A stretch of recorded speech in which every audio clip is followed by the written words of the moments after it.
Amis de YouTube, un grand bonjour. Vous avez toute la communauté Twitch qui est là, qui regardez le chat, qui vous salue, qui vous embrasse, qui vous hug, qui vous dit ouais, bienvenue les copains de YouTube, comment ça va et tout. J'espère que vous allez bien. On est dans la revue de presse de ce jeudi 2 juillet depuis un petit moment déjà, depuis 2h12 précisément. On a parlé de Trump qui met la pression sur Cuba, des data centers et la fronde qui montre contre les data centers pour des raisons notamment environnementales aux États-Unis, mais ça commence en France aussi. Et puis est venue cette actu et là les amis de Twitch qui vous aiment, m'ont dit Samuel, il faut que tu partages cette info avec les amis de YouTube. C'est parti, je veux parler de Légende. Vous savez, le podcast de Guillaume Play. Qu'est-ce que c'est que cette histoire?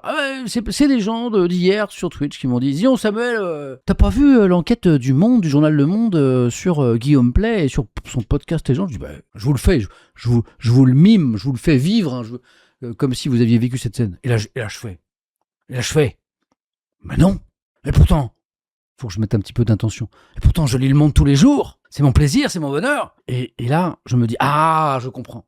Cet article n'est pas paru dans le print, dans la version papier du Monde, que je consomme en PDF. Elle a dû sortir sur lemonde.fr. Et du coup, je suis allé voir. Et je l'ai trouvé, cette enquête. Voilà. Alors, il y a deux trucs. Pourquoi ça marche plus? Oh, dis non, j'ai cru que j'avais été hacké par Guillaume Play. Donc, il y a deux trucs. Il y a une vidéo d'une 20aine de minutes qui a été faite par les 4 journalistes, donc Aurélien Defer, Brice Lahem, Vincent Manilev et Juliette Prigent pour Le Monde.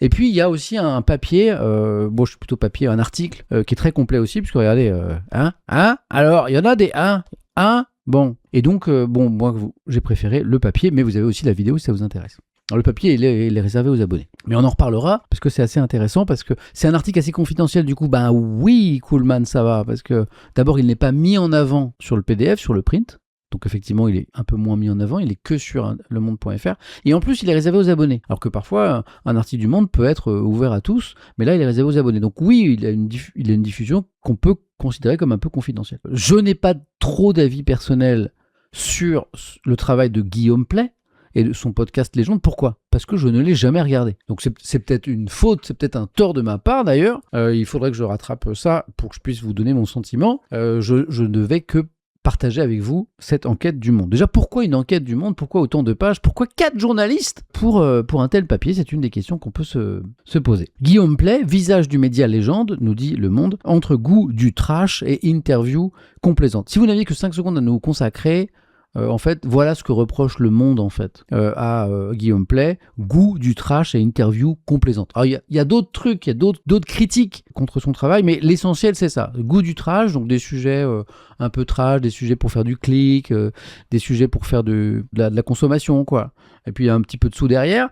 Et puis, interview complaisante, des interviews où ça contextualise pas beaucoup, ça met pas trop en difficulté, etc. Voilà, c'est l'essentiel des reproches. Je vous lis l'article, en diagonale, je vais pas tout vous lire, et puis on va en débattre, vous allez me dire ce que vous en pensez, que vous soyez amis de Twitch ou de YouTube. Let's go. 40 ans, Guillaume Play, venu de la radio, passé par la case télé, surtout radio, télé, il en a fait un tout petit peu, est devenu l'intervieweur le plus courtisé du web, du World Wide Web, les internets, fort de millions d'abonnés et d'un ton bienveillant qui plaît autant aux chefs d'entreprise qu'aux politiques. Donc un ton bienveillant, alors pourquoi Le Monde met des guillemets à bienveillant? Parce que pour eux c'est pas ce que doit être un article, une interview ne doit pas être bienveillant en soi. Je vais aller à l'essentiel, quelques chiffres peut-être. Lancé en 2023, Légende, c'est pas très vieux, 3 ans. C'est 3 interviews d'1 heure ou 2 heures par semaine, d'accord? Donc 3 interviews par semaine. D'accord. 8 millions d'auditeurs mensuels sur les plateformes de podcast, ce qui est beaucoup. Des chiffres qui ont fait de l'animateur tout juste quadragénaire un faiseur de gloire quasi incontournable. En gros, tu as un bouquin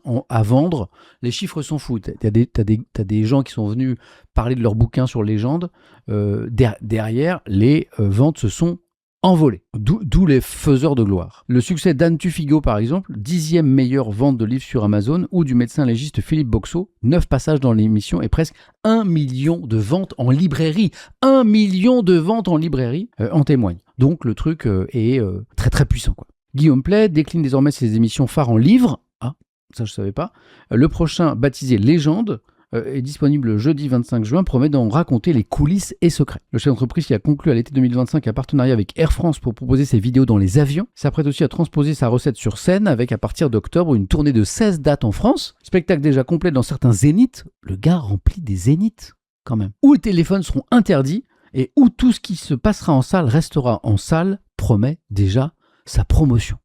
Mesdames et messieurs. Alors du coup, artiste, sportif de premier plan, anonyme et même politique se presse dans son studio à l'ambiance tamisée, au décor sobre, pour raconter leurs anecdotes les plus personnelles. Ces dernières années, Guillaume Pley a tendu le micro aussi bien à des braqueurs de banque, des complotistes, des hommes d'affaires, au chanteur Gilbert Montagnier, à l'actrice Isabelle Nanty, à l'ancien président de la République Nicolas Sarkozy, interrogé en exclusivité chez Légende en décembre 2025 à sa sortie de prison. Guillaume Pley a obtenu l'exclu des propos de l'ancien président à sa sortie de prison. Contacté, ni l'animateur, ni son agence de communication, ni son associé qui s'appelle Manuel Diaz n'ont accepté de répondre aux questions du monde. Alors, sa vie, son œuvre, d'où vient Guillaume Pley ? Guillaume Pley naît en 85, près du Havre, avant de déménager dans les Pyrénées-Orientales, près de Perpignan. Jean-Christophe Jiménez, ami d'enfance, décrit un élève plutôt sérieux, bien que très porté sur les canulars. Il aurait pu devenir la fesse, et est devenu Guillaume Pley. Au début des années 2000, ils montent ensemble une antenne locale de Skyrock à l'intérieur de la discothèque Le Marina au Barcarès, que je ne crois pas connaître. À peine majeur, Guillaume Pley trouve là sa vocation dans la radio. C'est un mec passionné de radio qui ne vivait que pour ça, se souvient Gaël Sanquer, à l'époque chez Fun Radio. Devenu quelques années plus tard directeur des antennes de Énergie, ce dernier lui propose l'animation de la libre antenne nocturne. En 2011, un début de consécration pour le jeune homme.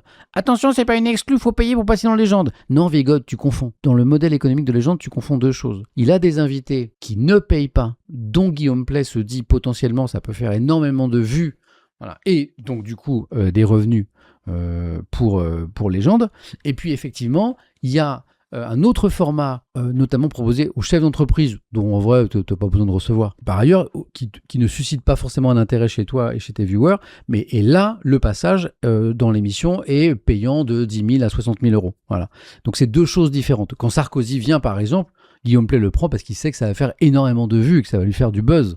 Sarkozy ne paye pas. Tu confonds deux choses. Tu confonds Légende et Légende Business. Exactement.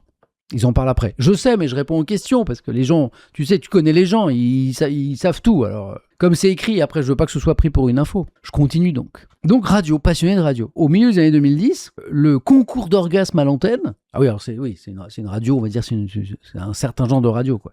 C'est pas France Inter, quoi. Les concours d'orgasme à l'antenne ou encore ces personnages comme Alphonse le Pervers sont remarqués par le public et aussi par le CSA, à l'époque, qui lui adresse une mise en garde en 2016, pointant du doigt un discours banalisant la drogue. Son émission nocturne est avancée à 22h en 2014, donc on est sur Énergie, si je dis pas de bêtises, et réunit près d'1 million de personnes derrière le poste, ce qui est beaucoup, hein, ce qui est beaucoup. Survolté par le direct, Guillaume Pley est un homme stressé. Ses plus proches le disent hyper exigeant.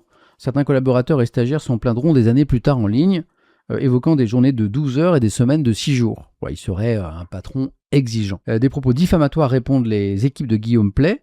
En 2023, j'ai parfois trop demandé, je suis sincèrement désolé d'avoir pu blesser certains collaborateurs, écrit-il dans son livre qui vient de sortir. L'équipe y est majoritairement masculine, comme son public qui vient parfois assister à l'émission en studio, donc son public serait surtout masculin. Le programme transpire l'ambiance de vestiaire dans une vidéo promotionnelle, comment embrasser une fille dans la rue en 10 secondes, donc on est toujours sur Énergie à l'époque, hein. Comment embrasser une fille dans la rue en 10 secondes, Guillaume Pley tente d'étreindre des jeunes femmes, parfois sans leur consentement.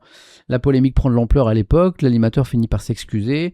Dans son livre, il affirme désormais que les jeunes femmes en question étaient des complices. À la même époque, toujours donc son époque radio, des reproches similaires lui sont faits en interne, comme une stagiaire évoquant publiquement une main posée sur sa cuisse ou se souvenant, interrogé par Le Monde, de la première question qu'il lui avait alors posée. Est-ce que t'as un mec ? Aucun de ses salariés ou de ses stagiaires n'est venu se plaindre d'un quelconque comportement qui aurait relevé de l'illégalité, assure Gaël Sanquer, qui est devenu l'un de ses proches. Alors, c'est la radio. Quelqu'un me disait tout à l'heure aussi, oui, il a beaucoup fait de télé aussi. Il a fait un petit peu de télé. L'animateur s'essaie à la télévision, modérant ses ardeurs dans un univers qui est plus encadré, mais la greffe ne prend pas. Dès 2014, il présente plusieurs émissions sur M6, toutes arrêtées faute d'audience, et quelques chroniques dans l'émission de Cyril Hanouna, Touche pas à mon poste. Après avoir quitté Énergie, Guillaume Pley rejoint en 2019 le groupe de médias Webedia, qui produit 4 saisons de sa nouvelle émission en ligne, le QG, avant que la collaboration ne cesse. Voilà, donc de la radio, et ça marche, avec un contenu parfois problématique, de la télé, ça marche pas, et puis on arrive sur Internet. Michel Drucker, qu'est-ce que vient foutre Michel Drucker là-dedans ? Michel Drucker, il dit du bien de Guillaume Pley. Michel Drucker se dit admiratif du succès de Légende, l'octogénaire, que Guillaume Pley a interviewé depuis dans son studio, dit de lui le plus grand bien, c'est un précurseur, un aventurier audacieux et ingénieux. Chez Légende, les récits de meurtres, d'agressions violentes et autres accidents sordides sont légion. C'est le contenu trash que dénonce cette enquête, avec une pointe de paranormal, de complot, de gros sous. Bien qu'il revendique inventer un ton bienveillant à contre-courant des médias traditionnels, l'atmosphère et la promesse des vignettes racoleuses, j'ai eu ma première relation sexuelle à 67 ans, Dieu existe, les preuves scientifiques, ou encore tuerie familiale, elle est la seule survivante, parfois trompeuse, rappelle la télévision des années 90. C'est vrai qu'à une époque, on avait une télé un petit peu sur ce genre de truc. Exemple encore, épisode du 17 mai dernier, vu par près de 2 millions de fois quand même, dont le titre c'est on sait où se trouve Xavier Dupont de Ligonnès. Bon, tu regardes la vidéo et en fait, t'apprends rien, mais ça fait 2 millions de vues. Alors, le modèle économique, puisque certains s'intéressent au sujet, et quelqu'un me disait dans le chat tout à l'heure, ah oui, mais il n'est pas invité, les gens ne sont pas invités, il faut qu'ils payent. Alors, il y a deux chemins. Le modèle économique de Légende repose classiquement sur la publicité générée par les clics sur YouTube. Quand tu as 2 millions de vues, ça fait un peu de revenus sur une vidéo. Mais il dépend aussi et surtout de placement de produits. Nombre d'épisodes sont sponsorisés par des marques que Guillaume Pley remercie abondamment. Donc il y a le sponsoring et il y a aussi, donc il y a 3 choses. Donc il y a les vues, il y a le sponsoring, voilà, et il y a les publi-reportages. Ça, c'est Légende Business, qui met en scène des chefs d'entreprise, comme ceux du groupe de luxe LVMH ou la néobanque Trade Republic. Et selon un document interne qui a été consulté par les 4 journalistes du Monde, là, les marques devraient débourser entre 17 000 € et 62 000 €, selon ce qui est fait, avec un flou assumé, puisque l'interview reprend les codes d'une interview classique. Voilà le modèle économique. Je crois qu'il y a entre 30 et 40 salariés déjà chez Légende. Donc il y a des coûts fixes qui sont assez importants, quoi. Donc évidemment, il faut des revenus en face, quoi. Comment sont choisis les sujets ? On vient taper sur les émotions fortes, résume une ex-employée, ajoutant que la ligne éditoriale suit l'obsession de Guillaume Pley pour la réussite entrepreneuriale et le trash. D'après un décompte du Monde, l'émission a invité sur un an près de 19% d'hommes d'affaires, ce qui est beaucoup. Et les faits divers représentent 21% des faits abordés. Le format plaît aux politiques également, qui ont la plupart du temps un droit de regard avant publication et la garantie d'être peu contredit. Alors si c'est vrai, c'est dommage. C'est-à-dire que le droit de réponse avant publication, c'est la négation du journalisme. Si tu invites un politique en lui disant, bon, avant publication, vous aurez le droit de revoir la vidéo et éventuellement de nous dire ce que vous voulez qu'on enlève. Donc évidemment, ça, c'est l'antithèse de l'information. C'est plus de l'information, c'est de la communication. Alors je ne sais pas si cette information est avérée. Il faudrait poser la question à Guillaume Pley, mais dans ce cas-là, c'est pas un journaliste. Oui, mais c'est une démarche journalistique. Je m'en fous. Je vois Louis Michelvin qui dit c'est pas un journaliste. Et alors, je m'en contrebalance. Il propose de l'information. Donc à partir du moment où tu proposes de l'information, il faut respecter des règles pour que cette information ne soit pas de la communication. C'est de l'info, c'est présenté comme de l'info. C'est pas présenté comme de la com. Donc quand tu reçois Sarkozy ou Zemmour ou d'autres, tu dis pas bonjour, c'est un truc de com pour Zemmour. D'ailleurs, il pourra revoir le truc et couper ce qu'il veut. Non, c'est présenté comme un format d'information. Donc qu'il ait le statut de journaliste ou pas, j'en ai rien à foutre. Après, il faut être carré dans son fonctionnement. Donc si cette information est avérée, c'est-à-dire que l'invité a un droit de regard sur l'épisode, et éventuellement peut faire enlever des choses, c'est gênant. S'il a envie de faire de la com, c'est un problème. Non, mais dans ce cas, il n'y a aucun problème. Mais dans ce cas, il faut qu'il le dise. C'est tout. Encore une fois, moi, je ne consomme pas ce produit. Donc, je dis juste, si ça, par exemple, dans un média, il y a une règle, c'est que l'invité, notamment le politique, n'a aucun droit de regard sur le résultat de l'interview. Ça, c'est une règle absolue. De même que le politique n'a pas les questions avant qu'on lui les pose. Alors, il les demande toujours. Il est toujours l'attaché de presse qui dit « Oui, est-ce qu'on pourrait savoir exactement ce que vous avez demandé ?» Non. Donc là, c'est juste les règles de ce métier, quoi. D'ailleurs, c'est plus une conversation qu'une interview politique, reconnaît l'entourage d'Édouard Philippe, qui a été invité en septembre 2025 et qui a dû répondre pendant 2h30 à des questions telles que « Vous étiez hyper populaire, pourquoi vous êtes parti ?» Même traitement pour Nicolas Sarkozy, pas bousculé sur ses affaires, lors de cette interview, nous dit Le Monde, ou pour l'ex-humoriste Dieudonné, multi-condamné pour injures et discrimination raciale.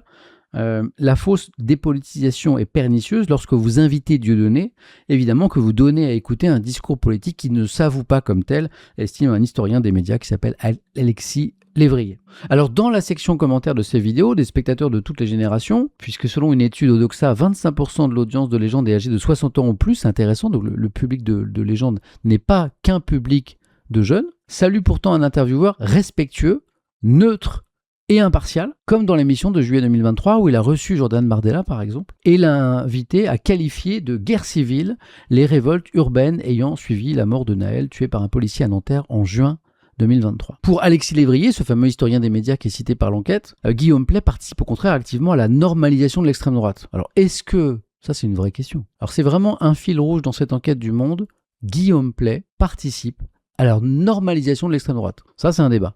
C'est l'avis de cet historien. Depuis qu'il a reçu le président de Reconquête Éric Zemmour en 2022, dans l'émission QG de campagne, la même année 2022 toujours, année présidentielle, entre les deux tours de la présidentielle, il avait partagé avec la candidate du RN Marine Le Pen tout sourire une partie du jeu de société Qui est-ce, vidéo depuis supprimée. Auprès du média Street Press, l'animateur de Skyrock, Frédéric Musa, qui l'a vu débuter, regrette qu'il soit allé gratter l'arrière-boutique de l'extrême droite pour faire le buzz. Voilà. Ses partisans vont dire: est-ce que recevoir des représentants de l'extrême droite, c'est participer à la normalisation de l'extrême droite? C'est un débat qu'on connaît en France. Voilà. En tout cas, le Monde a tranché, enfin les 4 journalistes du Monde estiment que oui. Alors, il ne reçoit pas que de gens d'extrême droite, d'ailleurs.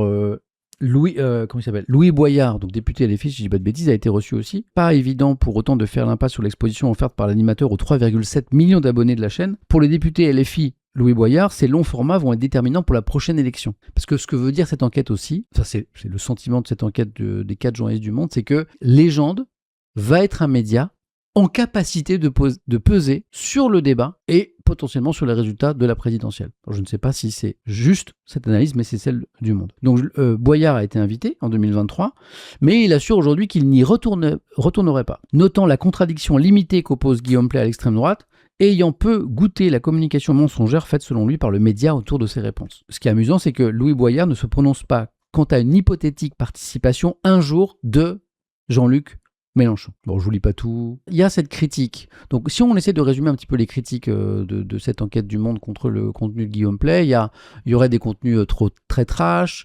Il y aurait quoi? Qu'est-ce que dit le titre? Il y a des interviews complaisantes, c'est ce qu'on vient de voir à l'instant, voilà, avec un droit de regard sur le contenu, etc. Et puis, il y a aussi cette accusation qui est là. La manière dont il traiterait ses équipes. Oui, c'est Boyard qui dit qu'il ne retournera pas. Ouais. Dont il traite ses équipes. Chez celles et ceux qui lessivaient ont quitté Légende, les qualificatifs peu amènes à l'égard de Guillaume Pley ne manquent pas. Ils décrivent un patron désormais à la tête d'une équipe de 42 collaborateurs, c'est beaucoup, hein. Cherchant à recruter des bons soldats, très jeunes, leur imposant un rythme indécent. Ils pouvaient envoyer des messages vocaux à toute heure de la journée et de la nuit, explique un ancien salarié. Selon 2 anciens collaborateurs, l'animateur, éternel méfiant, usait aussi de caméras de surveillance installées au bureau et reliées à son téléphone pour épier ses équipes. Aucun salarié ou ex-collaborateur n'a saisi pour autant la justice, reconnaît Le Monde. Interrogé sur ces différentes accusations, Guillaume Pley et son entourage n'ont pas souhaité s'exprimer, explique le média. Vous avez tout. J'ai passé très peu de choses. Si ça vous intéresse, il y a aussi une vidéo de 20 minutes que je n'ai pas consommée par la même équipe. Je vous lis un petit peu et après, on va faire un truc que je fais jamais, mais qui m'a un peu intrigué. On va lire quelques commentaires de lecteurs du Monde, puisqu'en fait, pour mettre un commentaire sur cet article, il faut être abonné au Monde. Et j'étais assez surpris des commentaires. On va en lire quelques-uns, mais d'abord, je vous lis vous êtes prioritaire, bien sûr. Amis de YouTube, n'hésitez pas à nous dire aussi ce que vous pensez du travail de Guillaume Pley. Certains me rappelaient qu'il avait reçu François Hollande aussi, vous avez raison. J'y ai travaillé, me dit Guibou, l'ambiance est trop bizarre, je confirme. Tout l'article, me dis-tu. Ça reste un entrepreneur avant tout, me dit Uta, mais il n'a aucune morale et il va dans le sens du buzz. Je ne comprends pas pourquoi il a besoin de 40 personnes pour une simple émission d'interview, me dit Asmoth. Alors manifestement, il y a d'autres choses, hein. Il y a un livre, il y a des zéniths qui vont se remplir, il y a les vidéos, il y a 3 interviews par semaine. Il y a les partenariats avec les entreprises. C'est vrai, moi aussi ça me paraît beaucoup, mais bon, j'avoue, je n'ai pas la réponse à cette question. Je ne suis pas directeur de Légende. Oui, c'est Zénith dont je viens de parler d'Efficator. Renifleur de Paix le voit comme un mélange de Hanouna pour le trash et de Drucker pour la complaisance. Là, on va aller maintenant sur le site lemonde.fr. Là, j'avais fait une capture d'écran parce que j'ai été surpris par les commentaires en fait. Parce qu'il y a des commentaires très critiques pour Guillaume Pley, d'accord, mais il y a aussi beaucoup de commentaires critiques contre cette enquête. Voilà. Et a priori, donc, cet espace de commentaires, il est réservé aux abonnés du Monde. Il y a des commentaires très critiques, hein. Sous couvert de bienveillance, il banalise les idéologies et les idées qui menacent notre société, estime un internaute. On ne peut pas donner 1 heure à un raciste et 1 heure à un antiraciste. Ce n'est pas comme ça que se construit notre société. Si tu menaces des personnes, tiens des propos en faveur d'attaque parce que l'individu est racisé, tu n'as pas le droit d'avoir une telle caisse de résonance à moins que le dit média soit biaisé. Ce type participe à la banalisation de l'extrême droite, un peu comme certains militants. journalistes du Monde, participent à la banalisation de l'extrême gauche quand ils interviennent les leaders meutards. Alors voilà, moi ce qui m'a surpris, c'est le nombre de messages critiques, alors évidemment contre Guillaume Play, mais contre l'enquête aussi. Comme celui-ci. Si la vidéo qui dure 30 minutes, alors moi je crois qu'elle dure 20 minutes, est aussi vide que l'article publié ci-dessus, réalisé après 1 an d'enquête, franchement, vous avez de quoi vous remettre en question les journalistes du Monde. Pas une fois vous argumentez de façon sérieuse et vérifier sur le fait que les gens feraient le lit de l'extrême droite plutôt que de l'extrême gauche. D'ailleurs, on ne voit pas très bien de qui il fait le lit dans votre article, à part être très suivi, mais en quoi influe-t-il ? Pas un paix de cacahuètes de réponse dans ce que j'ai lu, enquêté, argumenté, mais putain, produisez de l'info, pas un on-dit qu'il a mis la main sur la cuisse d'une stagiaire. D'ailleurs, pourquoi ce on-dit dans un papier qui tendrait à prétendre qu'il sert à l'extrême droite, c'est un masculiniste patenté, un macho indécrottable, no comprendo. Quelqu'un m'a fait rire en disant, ils sont où les 40 salariés de Légende ? Ils sont là, ils sont dans les commentaires. Cousin, Légende est critiquable sur beaucoup de choses, mais j'apprécie beaucoup leur format. Et ça ne me dérange pas qu'ils invitent l'extrême droite, au contraire. Je suis simplement surpris du retard avec lequel Le Monde fait un article sur le sujet. Vous sous-estimez totalement l'impact de ce genre de médias. Légende est devenu incontournable, avec plus d'impact à mon sens que Le Monde lui-même. Ce n'est pas impossible. Je n'ai pas très bien compris où vous voulez en venir avec cet article. Guillaume Play, j'enchaîne, oui, je trie pas tellement. Guillaume Play gagne de l'argent en travaillant, ok. Il invite des gens connus, des gens moins connus, des inconnus, ok. Ses individus sont regardés, il a de l'influence sur l'opinion publique, ok. Il a invité Sarkozy, Bardella, Philippe, mais aussi Hollande, Royal et Mélenchon, ok. Il a aussi invité Dieudonné, ok. Il a invité Alain Bauer. Alors oui, on n'en peut plus d'Alain Bauer. La façon dont le monde des journalistes s'acharne sur le succès de Guillaume Play est ridicule, dit saint Thomas. Le traitement qui lui avait été réservé sur France Culture était similaire, interview méprisante en lui sommant de rendre des comptes. Je n'aime pas vraiment ses vidéos, mais à part quelques anecdotes ridicules, on ne peut pas lui reprocher grand-chose, il fait bien ce qu'il veut. Son seul tort, soi-disant banaliser l'extrême droite, les journalistes traditionnels s'octroient un pouvoir déraisonnable pour désigner qui est légitime à être dans leur caste ou non, sans critères précis, nous dit saint Thomas. Alors de deux choses l'une, ou Guillaume Play a mobilisé des proches, des soutiens, voire des salariés, pour truffer les commentaires de cet article de messages critiques contre l'enquête, ou alors cette enquête n'est pas jugée suffisamment de fond. Après, certains reprochent au Monde de donner autant d'importance à Play en disant que ça ne vaut pas tout ça, quoi. 4 journalistes pour enquêter sur un histrion sans intérêt, nous dit Laurent Misca par exemple. Après, il y a des gens qui n'aiment pas le contenu et qui le disent. J'ai regardé 2-3 fois, dit Tietty, je me suis aperçu rapidement que les invités n'étaient pas neutres et que cette fausse neutralité m'a vite agacé. De plus, les sujets sur l'argent sont prépondérants, surreprésentation de l'échelle d'entreprise. Bref, il présente bien, mais c'est vide. Les messages critiques, il y en a, bien sûr. Ben oui, c'est un influenceur dont le seul but est de faire du fric, neutralité et bienveillance. Donc, allons donc, honte aux politiques qui vont chez lui. Aller chercher des voix dans les caniveaux n'est pas glorieux, quel qu'en soit le prétexte ou l'alibi. Ce qui est désolant, c'est son audience. Vous voyez. Donc ça, c'était pour vous donner, je vais pas m'apesantir, mais c'était pour vous donner un petit peu la tonalité de ces messages. Vous avez beaucoup de messages critiques contre Guillaume Play et vous avez beaucoup de messages critiques aussi sur l'enquête, en disant que les reproches qui sont faits à Guillaume Play ne sont pas assez construits et documentés, quoi. Voilà. Je vous lis maintenant parce que vous êtes prioritaire, bien sûr. À Croquaiser, il n'y a pas ou peu de contradictoire de la part de Guillaume Play. Ça c'est vrai, mais tout le monde le dit, c'est-à-dire que est-ce que c'est une interview ? Les échanges, les interviews de Légende ne sont pas très contradictoires. C'est-à-dire que Guillaume Play ne porte pas une parole contradictoire quand un invité déroule ses idées, quoi. Et d'ailleurs, je crois que lui-même dit « je ne suis pas journaliste, je ne suis pas dans la posture du journaliste ». Donc tout le débat, c'est est-ce qu'on doit lui reprocher ça ou pas ?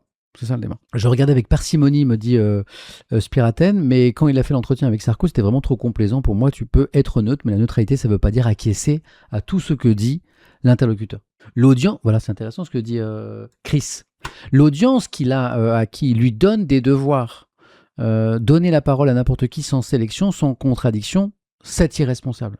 De par sa puissance aujourd'hui, nous dis-tu. Anonyme 31, se dire non-journaliste lui permet de se dédouaner et de faire ce qu'il veut en dehors de toute éthique. Stardust Air Espace, habitué de cette communauté, nous dit l'entretien avec Dieudonné était à vomir. Il fait bien ce qu'il veut, me dit Memphis Twitch, après donner une plateforme à n'importe qui, là, oui, c'est problématique, surtout quand tu invites un ancien dirigeant du Mossad, ce qui est arrivé très récemment. Hein, tu leur accordes un moyen de diffuser leur propagande sans contradiction. Breeze is gone. Je pense que les gens qui regardent Légende se sentent attaqués quand on attaque l'émission. Hein. Peut-être qu'ils sont un peu dépolitisés et se sont attaqués par les médias traditionnels ou méprisés. C'est intéressant ce que tu dis. Rougnard n'a pas tort, j'aime bien ces émissions. Le problème, c'est qu'il faut vraiment les regarder en sachant que les invités n'auront pas de contradiction. Et que certains payent pour être là, une fois que tu le sais, c'est ok. Le problème, c'est que certains auditeurs peuvent être trompés en croyant avoir affaire à une vraie interview journalistique. Par contre, c'est une question... Moi, j'aime bien savoir comment sont fabriquées les choses en matière médiatique. Et c'est vrai que quand j'apprends par cette enquête du Monde que Guillaume Pley emploie plus de 40 personnes, alors pour 3... Alors c'est 3 vidéos semaine, hein, c'est beaucoup. Mais c'est des formats d'interview d'échanges assez classiques, décor fixe, réalisation à, j'ai l'impression, 2 caméras. Et même si j'imagine bien qu'il y a un travail de programmation derrière, la programmation, c'est un gros travail. Hein.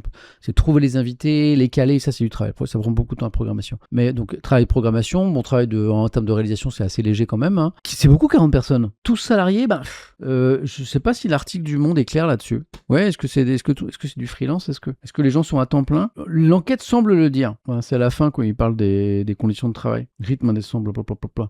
Une équipe de 42 collaborateurs. Alors, ça veut tout dire et rien dire, 42 collaborateurs. Et là, on n'aura pas la réponse à la question, c'est bien dommage d'ailleurs, dans l'article du Monde. C'est une précision qui nous manque, c'est une info qui nous manque. Est-ce que c'est 42 CDI? Est-ce que c'est 42 fiches de salaire avec des gens qui sont à temps partiel?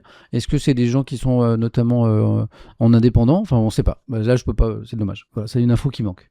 Mais c'est parce que 42, ça me paraît beaucoup quand même, pour faire tout ça. Au Camibé, j'ai regardé au tout début les gens, car il y avait des sujets atypiques sur des métiers méconnus, par exemple. Hein, mais très vite, ça a été la course au buzz avec des sujets choquants, Max. Peut-être qu'il y a aussi un travail de développement d'autres concepts, Ludoglam, effectivement. Ouais. Ce que je vais devoir faire, moi, parce que là, je fais un exercice qui est un petit peu frustrant et qui est un intérêt moyen pour vous, c'est-à-dire que je lis un article, une enquête, des gens qui ont regardé Légende et qui en disent ce qu'ils en pensent, donc les journalistes du Monde, sans moi-même avoir vu le produit de ce que fait Guillaume Pley. Donc, ce que je m'engage à faire, c'est que sur une de ces prochaines vidéos dont on parle un petit peu, par exemple d'un politique, c'est de regarder cette vidéo pour pouvoir émettre un avis, quoi. J'ai jamais vu un épisode Zodiac, jamais. Oui, jamais. Donc, je pourrais regarder celle de Sarkozy, par exemple. Sans faire un react, parce que je n'aime pas m'accaparer le travail des autres, mais pour au moins avoir un avis, quoi. Demande à être invité? Non, ça va aller, merci, c'est gentil. Ça va aller.